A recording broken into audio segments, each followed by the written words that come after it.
May tatlong uri ng picture. Ang una, yung drawing. Ang drawing, kapag may ulo, bawal. Kasi bakit? Innama as-sura ar-ra'as. Sa hadith.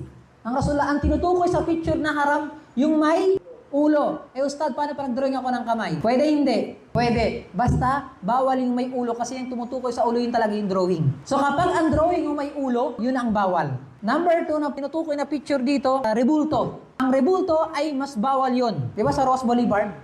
Pag dumaan kayo sa Along Ross Boulevard, may kanyang mga rebulto bawat isa dyan. Diba? Sa Luneta, nakapalibot dyan, yung mga rebulto kung sino mga bayani ng mga naunang panahon, kailangan pa bang malaman yun?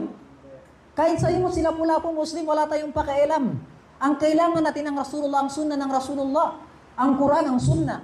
Hindi yung rebulto ng papangit ang itsura doon. Diba? Paano nila nalaman ang ganyan yung mukha? Baka ganun ang ginawa nila para maligaw yung mga tao. Tinatatak nila sa utak ninyo para mag-shirk kayo kay Allah Ta'ala. Tinatatak nila sa kabataan para mag-shirk kay Allah Ta'ala.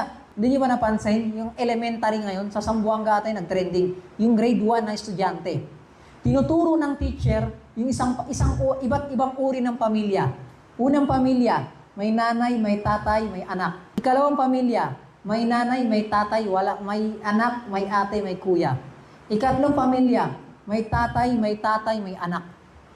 Ika-apat na pamilya, may nanay, may anak. Pinapakilala sa utak ng tao na yung kabaklaan ay dapat tanggapin natin sa ating kultura. Yung kabaklaan ay dapat tao rin daw sila, wala daw silang kasalanan. Dapat tanggapin daw natin yung kabaklaan, pati yung pagiging tomboy. Paano natin tatanggapin? Yung bakla nga, hindi niya matanggap sarili niya, lalaki siya eh. Tapos tatanggapin natin? Anong pagtanggap doon? Nakuha ninyo? So, tingnan niyo kung paano tinuturo sa atin yung kalokohan ng mga ganyan. So yung unang picture dito ay yung drawing, haram yun. Yung ikalawa, yung rebulto, haram din yan. Ikatlo, yung photographic.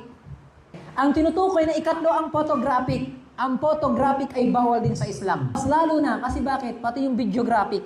Yung mga video, maliban kapag kailangan. Diba, di makagraduate si Aswad kapag wala yung picture niya, nakatoga. Sige, mag-picture ka na. O pagkatapos yan, ang gagawin mo sa litrato mo, itatabi mo doon kay Rizal? Walang mag-aalala niyan. Kahit girlfriend mo, kakalimutan ka niya pag namatay ka.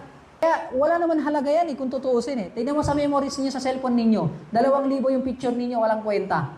Sino titingin yan? Kahit yung aso, hindi titingin dyan sa picture ninyo eh. So para saan? Anong common sense na bakit nyo bibigyan ng halaga yung picture? Kaya lumalaganap yung mga sihir eh. Yung mga black magic, yung kulam eh. Kasi yan yung ginagamit nila, yung picture ninyo. So, yun ang tinutukoy dito. Sabi ni Propeta Muhammad sallallahu alaihi wasallam patungkol sa mga taong gumagawa ng picture, "Ashaddun nasi 'adaban yawmal qiyamah." Ang pinakamatinding kaparusahan ni Allah Ta'ala sa yawmul qiyamah, al-musawwirun, yung gumagawa ng litrato, yung nagdo-drawing. Sasabihin sa kanila ng Allah Ta'ala, "Ahyu ma khalaqtum." Buhayin ninyo yung drawing ninyo. Buhayin mo, Yusuf. Kaya mo? Hanggang sa hindi mo mabuhay yan, yung parusa sa'yo, hindi na wala ng katapusan.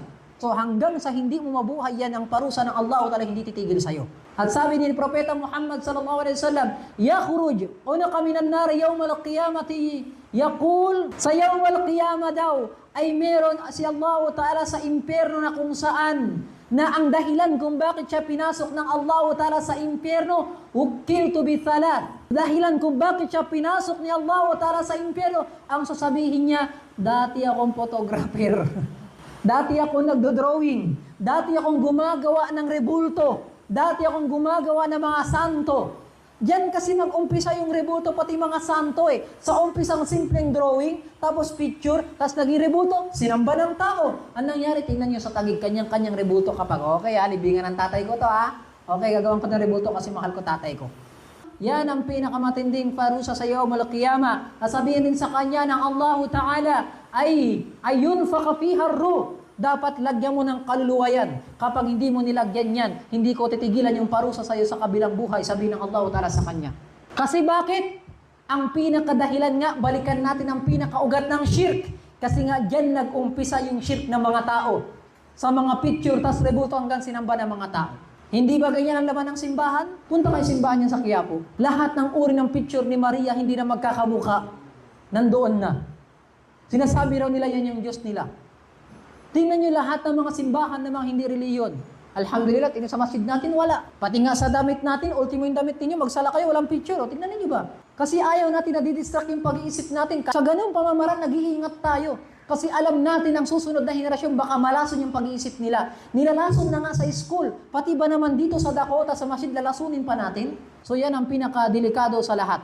Ang tinutukoy na drawing yung may ulo. Eh kung mag-drawing ako ng bundok, bawal ba? Pwede kasi wala na. May ulo ba yung bundok? Malimang kung anong bundok tinutukoy mo. Di ba?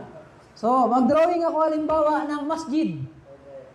Pwede. Basta walang kanluwa na may ulo. Eh yung hayop, bawal kasi merong ulo.